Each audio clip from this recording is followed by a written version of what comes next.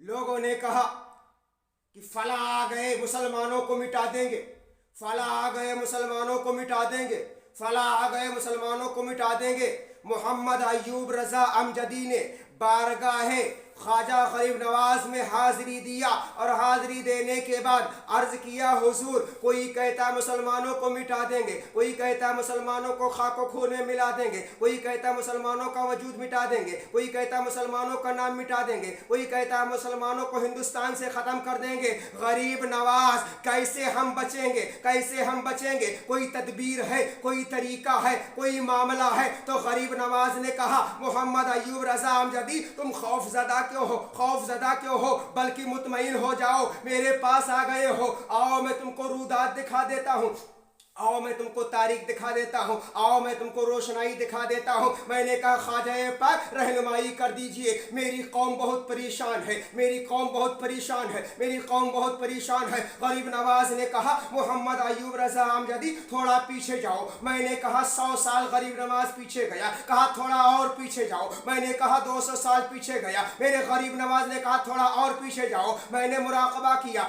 آنکھوں کو بند کیا، 300 سال پیچھے گیا، کہا اور پیچھے جاؤ۔ میں نے کہا غریب نواز 500 سال پیچھے گیا، کہا اور پیچھے جاؤ۔ میں 600 سال پیچھے گیا، کہا اور پیچھے جاؤ۔ میں نے اپنے ذہن و فکر کو 700 سال پیچھے پر نظر ڈالا، کہا اور پیچھے جاؤ۔ میں نے 800 سال پیچھے نظر کیا۔ اے غریب نواز میں 800 سال پیچھے کی تاریخ دیکھ رہا ہوں۔ کہا دیکھ رہے ہو؟ کہا کچھ نظر آیا؟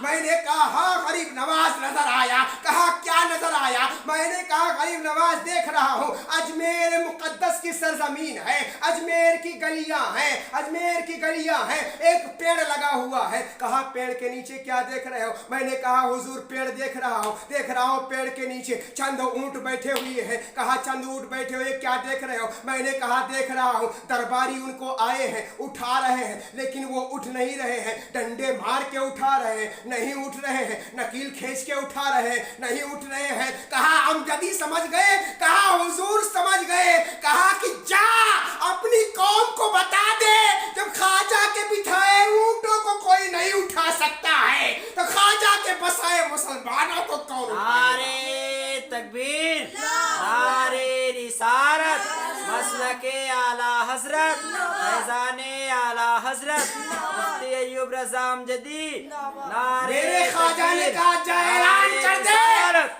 کہ جب میرے بٹھائے اونٹ نہیں اٹھا سکتے ہیں تو میرے بسائے مسلمانوں کو کون اٹھانے والا ہے، کون نکالنے والا ہے، کون بھگانے والا ہے؟ تو میں کسی کے احسان کے تلے نہیں، میری قوم کسی کے احسان کے تلے نہیں، بلکہ خواجہ کے علم نشان کے سائے تلے زندگی گزارتے ہیں۔ جب تک کہ خواجہ کا کرم رہے گا ہم سنیوں کا زندہ بھرم رہے گا۔ میرے پیارے خواجہ عالم وہ ہے جنہوں نے مسلمانوں کو پنپنے کا موقع دیا، مسلمانوں کی آبیاری کیا، اور میرے اعلیٰ حضرت وہ ہے جنہوں نے عقیدے کی حفاظت فرمائی۔ بے شک سبحان اللہ۔ خواجہ اعظم نے مسلمانوں کی حفاظت کیا، اعلیٰ حضرت نے عقیدے کی حفاظت کیا۔ میرے پیارے یہ تو ہندوستان کی بات رہی، آئیے میں آپ کو ایک عظیم تاریخ دکھاؤں، آپ سنتے جاؤ گے، آپ کا سینہ چوڑا ہوتا جائے گا، آپ کا دل مطمئن ہوتا جائے گا۔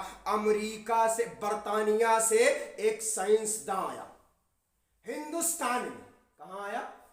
ہندوستان میں آیا۔ آنے کے بعد دلی پہنچا، اب پہنچنے کے بعد اس نے لال قلعہ دیکھا، بہت تعریف کیا، جامع مسجد دیکھا، بہت تعریف کیا، آگرہ گیا، تاج محل دیکھا، بہت تعریف کیا، عظیم عظیم یادگار جگہوں پر وہ گیا، اور چلتے چلتے جب وہ راجستھان کی سرزمین شہر اجمیر مقدس میں پہنچا، اور پہنچنے کے بعد خواجہ غریب نواز کی مزار پر حاضری دیا، اور حاضری دینے کے بعد پھر اس کا وقت پورا ہو گیا، واپس گیا اپنے دیش امریکہ. اور جب واپس گیا، واپس جانے کے بعد اس کے احباب نے، وہاں کے لوگوں نے پوچھا تو ہندوستان گیا تھا، وہاں سے کون سی عجیب اور عظیم چیز دیکھ کر کے آیا ہے؟ اس نے جواب دیا تھا اس سائنسداں نے کہ میں نے بڑے بڑے ملکوں کا دورہ کیا ہے، وہاں کے عجائبات کو دیکھا ہے، وہاں کے لوازمات کو دیکھا ہے، وہاں کی بڑی بڑی چیزوں کو دیکھا ہے. ہندوستان گیا، وہاں لال قلعہ کو میں نے دیکھا، جامع مسجد کو میں نے دیکھا، عجائبات کو میں نے دیکھا، عجائب خانوں کو میں نے دیکھا، تاج محل کو میں نے دیکھا، لیکن اجمیر کے اندر جو منظر میں نے دیکھا دنیا کے کسی بھی شہر میں، کسی بھی ملک میں نہیں دیکھا. نعرے کسی بھی تکبیر، ملک میں نعرے رسالت، نہیں دیکھا. مسلک کہا اعلیٰ وہ حضرت، کون سا منظر ہے، نعرے تکبیر، کون سا نعرے معاملہ ہے؟ رسالت. کہا میں نے تمام بادشاہوں کے نشست و برخاست کے بارے میں سنا بھی، دیکھا بھی، ماحول کو بھی دیکھا، لیکن جو اجمیر میں دیکھا وہ کہیں نہیں دیکھا. کہا کیا دیکھا؟ کہا میں نے دیکھا ہر وہ آدمی جب تک کہ زندہ رہتا ہے تب تک کہ حکومت کرتا ہے، لیکن اجمیر میں نے وہ ذات دیکھی کہ اس کو دنیا سے گئے ہوئے 850 سال ہو گئے، لیکن آج بھی اس کی حکومت کا سکہ لوگوں کے دلوں پہ چل رہا ہے، لوگوں کے قلوب پہ چل رہا ہے، لوگوں کے اذہان پہ چل رہا ہے. اسی لیے کہتے ہیں کرسی پہ کوئی بیٹھے راجا تو میرا خواجہ ہے، کرسی پہ کوئی بیٹھے راجا تو میرا خواجہ ہے. میرے راجا کا سکہ کل بھی تھا، آج بھی ہے، اور صبح قیامت تک رہے گا.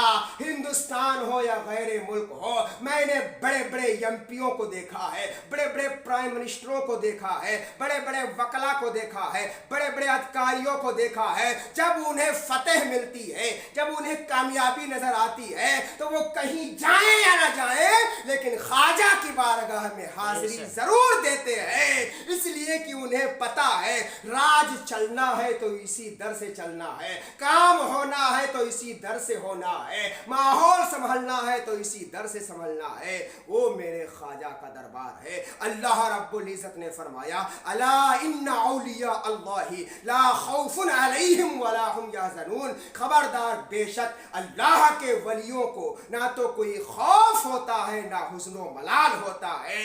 میرے خواجہ کے دل میں کسی کا خوف کبھی نہیں آیا، ہاں آیا تو اللہ کا خوف آیا. کسی کا خوف کبھی نہیں آیا، آیا تو رسول کا خوف آیا. انہوں نے جو کچھ بھی کیا اللہ اور اس کے رسول کی محبت میں کیا تو اللہ نے سربلندی ان کو دے دیا، سرفرازی انہیں دے دیا، کامیابی انہیں دے دیا، کامرانی انہیں دے دیا. صبح قیامت تک ان کا جھنڈا گڑا رہے گا، ان کی عظمت